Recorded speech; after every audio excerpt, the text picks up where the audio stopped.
Hayyul hadi bi ajmal dhikra sallu ma'ana ya hudar fa huwa imadi yawmal ma'adi nabiyuna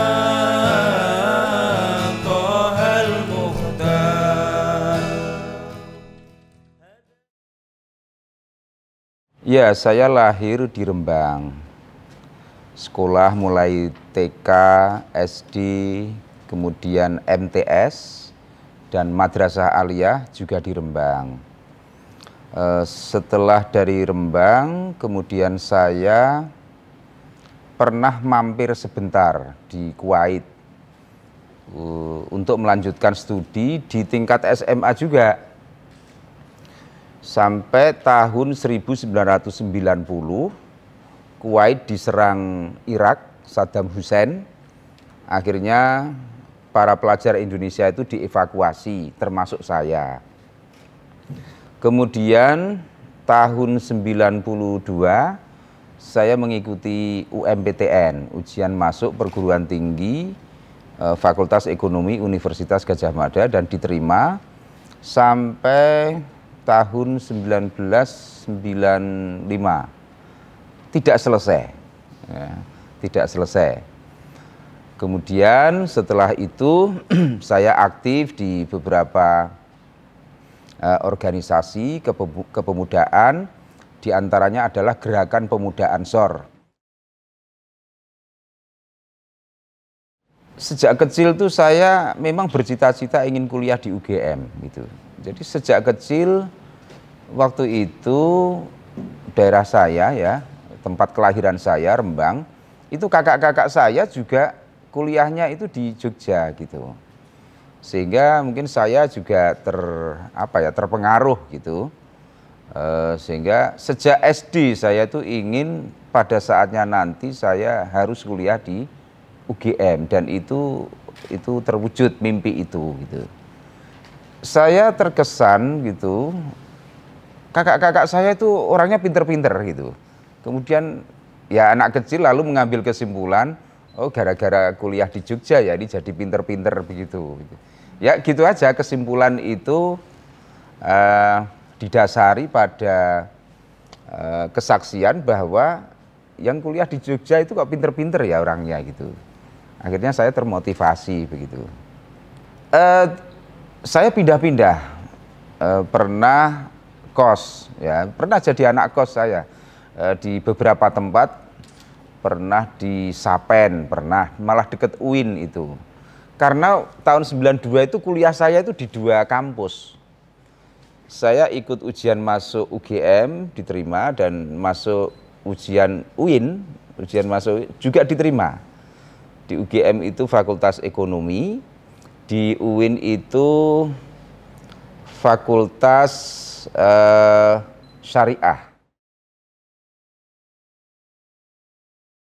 Ya kalau waktu di Rembang saya memang tinggal di pesantren, sehingga tinggal di pesantren, kemudian sekolah, setelah selesai belajar di sekolah, balik lagi ke pesantren, dan itu tidak ada masalah gitu. Kemudian selesai dari Rembang, kemudian saya ke Jogja, saya juga tinggal di kos-kosan. Baru kira-kira tahun 1995-an lah, sekitar itu, saya nyantri di Pondok Pesantren Al-Mahali, Brajan Wonokromo Pleret, Bantul itu. Sambil kuliah lah, malah semakin jauh kan di Pleret. Waktu itu masih naik bis Kobutri itu 100 rupiah itu dari Pasar Jejeran itu ya, sentra sate itu, kemudian ke terminal Umbul Harjo waktu itu, Giwangan belum ada. Itu kalau nggak salah 100 rupiah, dari terminal Umbul Harjo ke kampus UGM juga 100 rupiah. Jadi 200 rupiah waktu itu. Pertama kuliah, tentu kuliah, karena kuliah kan harus tinggal di sini gitu. Setelah itu nikah, ya, nikah menikahi cewek Jogja, cewek Imogiri. Nah itu kan faktor yang sangat berpengaruh kenapa saya harus tetap berada di Jogja gitu. Jadi ya itu tidak pernah saya skenariokan, cita-citakan, ya berjalan secara alamiah saja begitu. Dan itulah yang akhirnya memaksa, tanda kutip ya, saya harus berada di Bantul, Jogja gitu. Itu kira-kira ketemunya tahun 1996 atau 97 ya. Bertemu di organisasi gitu. Saya berada di Gerakan Pemuda Ansor, dia aktivis di Fatayat. Nah, ya itu kan dua banom NU ya, baik Ansor, Banser, Fatayat, ini dua banom NU yang sering koordinasi lah gitulah. Nah, di dalam suasana koordinasi itulah muncul modus-modus begitu ya. Terus akhirnya ya terjadilah. Ya pertama saya nggak punya cita-cita jadi bupati ya. Dan saya memilih Jogja itu karena Jogja sebagai center of excellence-nya Indonesia. Di Jogja ini kita bisa dengan mudah mencari ilmu pengetahuan, mencari informasi yang bermanfaat. Karena Jogja sebagai kota pelajar, banyak pusat-pusat pendidikan, itu membuat informasi dan penemuan-penemuan tentang teknologi, tentang ilmu pengetahuan, itu terus-menerus ada. Nah, suasana hidup seperti inilah yang saya merasa inilah yang saya cari gitu. Kemudian juga tentu budayanya ya, itu tidak bisa kita pungkiri, dan setiap orang yang datang di Yogyakarta, lebih-lebih di Bantul, bagi yang bisa merasakan dan mengamati dengan seksama, itu memang kekuatannya di budaya. Kebudayaan itu kan luas sekali ya. Ya ada rasa, ada karsa, ada cipta, ada karya. Kebudayaan inilah yang menjadikan saya kok merasa nyaman tinggal di Jogja. Selain Jogja sebagai pusat pendidikan, pusat ilmu pengetahuan, sehingga kita ini bisa mendapatkan banyak hal dengan mudah gitu. Saya sangat senang, sangat bahagia tinggal di Jogja, karena Jogja ini punya banyak kelebihan, banyak keunggulan sebagai pusat pendidikan, pusat kebudayaan, kemudian sistem sosial masyarakatnya itu baik dalam arti tidak ada konflik ya antar masyarakatnya, kemudian keramah tamahannya ya, kerekatan sosialnya, itulah yang membuat setiap orang saya kira tinggal di Jogja itu nyaman gitu.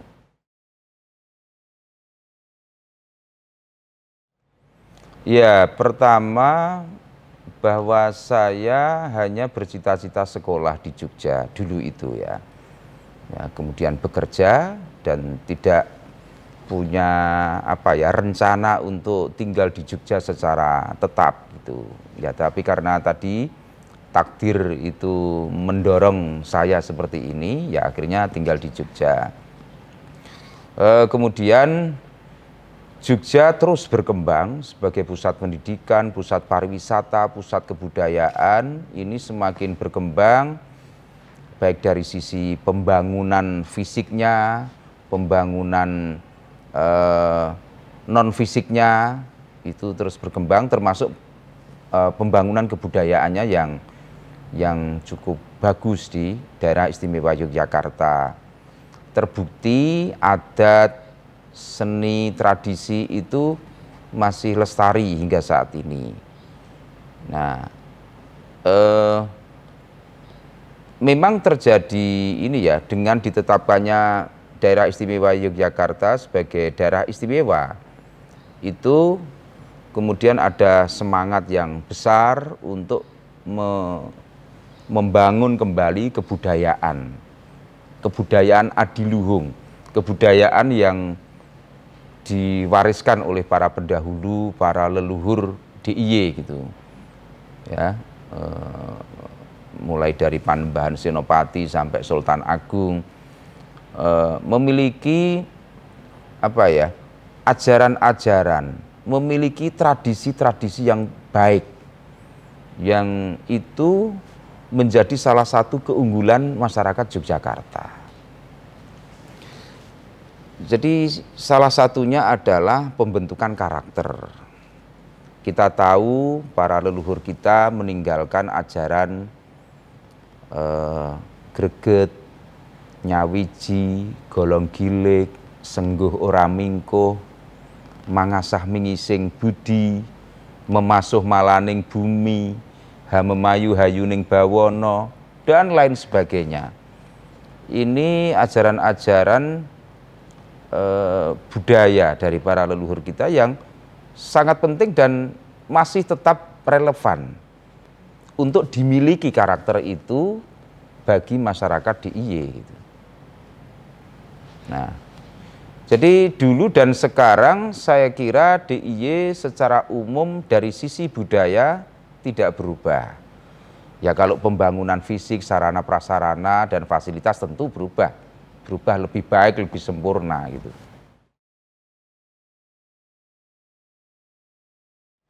Nilai-nilai keistimewaan itu kan diambil dari ajaran para leluhur. Sebagai contoh tadi saya sampaikan greget, nyawiji, golong gilik, sengguh ora mingkuh dan seterusnya itu. Ini baik, ini kekuatan yang luar biasa untuk membangun DIY, bahkan membangun Indonesia. Itu. Sehingga nilai-nilai budaya adiluhung inilah yang harus terus ada dan menyala pada setiap manusia Jogja. Nah, sehingga Yogyakarta karena itu menjadi tetap istimewa. Nah, termasuk bagaimana kita mampu bersama-sama menepis budaya asing yang tidak sesuai dengan, tidak cocok gitu dengan kepribadian dan karakter Yogyakarta. Misalnya ya, budaya hedonisme, faham serba senangnya sendiri, individualisme, materialisme, termasuk ateisme. Dan budaya itu ya karena kita ini bukan hidup di ruang tertutup, ya perang budaya itu pasti terjadi sampai kapanpun gitu. Manusia Jogja atau bukan manusia Jogja itu pembedanya adalah budayanya. Oh ini orang Jogja, kok tahu? Ya dia punya budaya Jogja.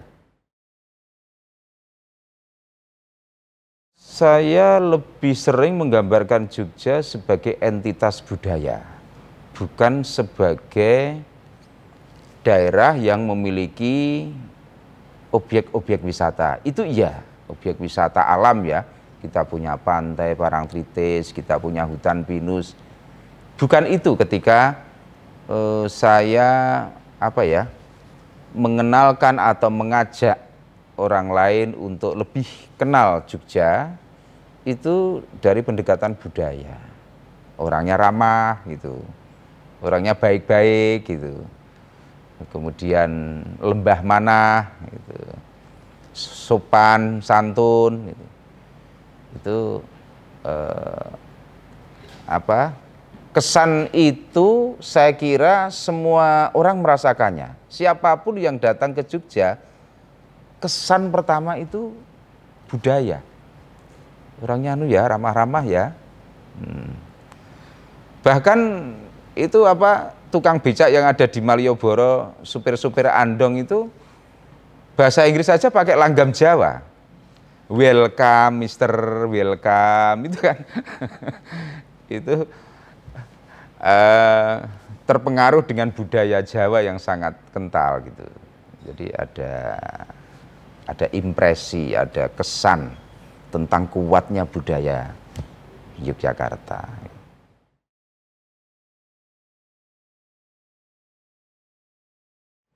Masih terlindungi ya, budaya sopan santun anak-anak kita itu masih terlindungi. Tapi di beberapa tempat saya lihat perlu ada penguatan lagi. Derek langkung, ya, matur nuwun, kan itu ada lagunya itu, diparingi matur nuwun, terus dan seterusnya itu. Nek liwat derek langkung dan seterusnya. Itu saya kira internalisasi nilai-nilai budaya kepada anak-anak yang mesti harus kita lakukan gitu. Di PAUD, TK, supaya anak-anak kita itu bukan menjadi anak-anak orang asing.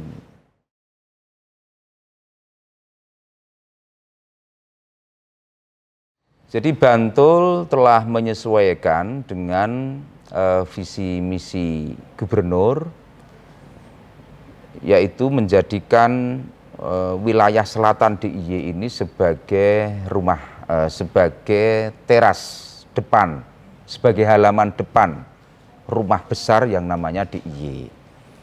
Nah, dengan demikian maka Bantul ini menjadi terasnya DIY hari ini. Nah, sebagai teras, maka teras itu kan harus bersih. Teras itu harus bagus. Orang tertarik masuk rumah itu yang dilihat pertama kali apa? Teras rumah. Maka Bantul berkomitmen untuk membuat teras rumah DIY ini menjadi menarik, menjadi bagus, menjadi indah. Nah, karenanya pertama kita punya program namanya Bantul Bersama, bersih sampah tahun 2025. Kita mentargetkan di tahun 2025 itu Kabupaten Bantul itu menjadi kabupaten yang bersih, sampah tidak berserakan di mana-mana, dan sampah itu selesai di desa. Sehingga tidak dibuang di sungai, sehingga sungai kita akan mengalir air yang bersih gitu. Jadi pertama Bantul itu harus bersih dulu. Dan untuk bersih ini butuh perubahan tingkah laku, perilaku, tidak membuang sampah sembarangan. Lalu yang kedua, sebagai teras depan dan kita punya pantai, ya, sepanjang pantai kita sekitar 12 km panjang pantai Bantul ini. Nanti akan ditata, dibuat sebuah master plan menjadi kawasan ekonomi khusus pariwisata di selatan itu. Pariwisata berbasis budaya maritim, karena kita juga memiliki beberapa kegiatan penangkapan ikan di sana. Maka ini kan harus ditata ini, karena Bantul ditetapkan sebagai teras depannya DIY gitu. Nah, dan tentu tidak kalah pentingnya adalah tetap memperkuat budaya. Kemudian pertanian juga, kita punya lahan pertanian yang tidak terlalu luas, hanya 14.000 hektar gitu, yang harus tetap abadi gitu. Sehingga ini butuh koordinasi, butuh pencegahan, jangan sampai terjadi alih fungsi secara besar-besaran. Artinya, Mbak, kita mesti harus mengendalikan banyak hal agar tidak terjadi ketimpangan-ketimpangan, agar tidak terjadi urusan ini mengganggu urusan yang satu, sektor ini menindas sektor yang lain. Karena kalau ini terjadi, maka akan keseimbangan itu akan hilang.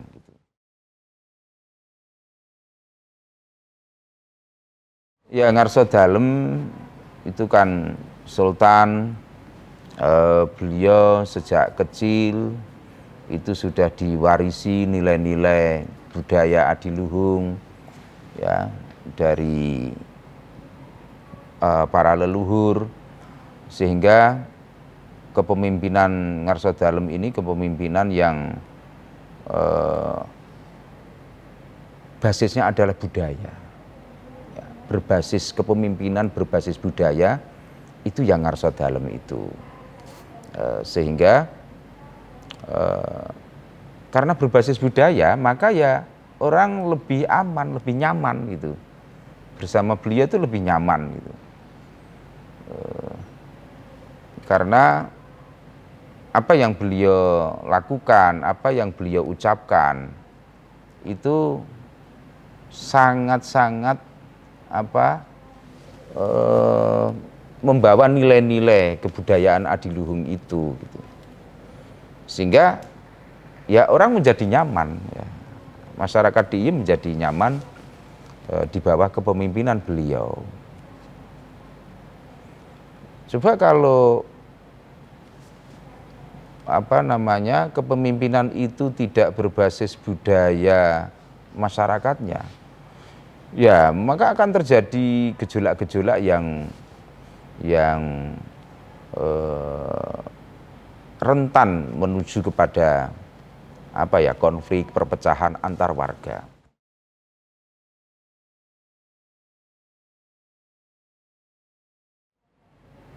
Yogyakarta memuliakan siapa saja.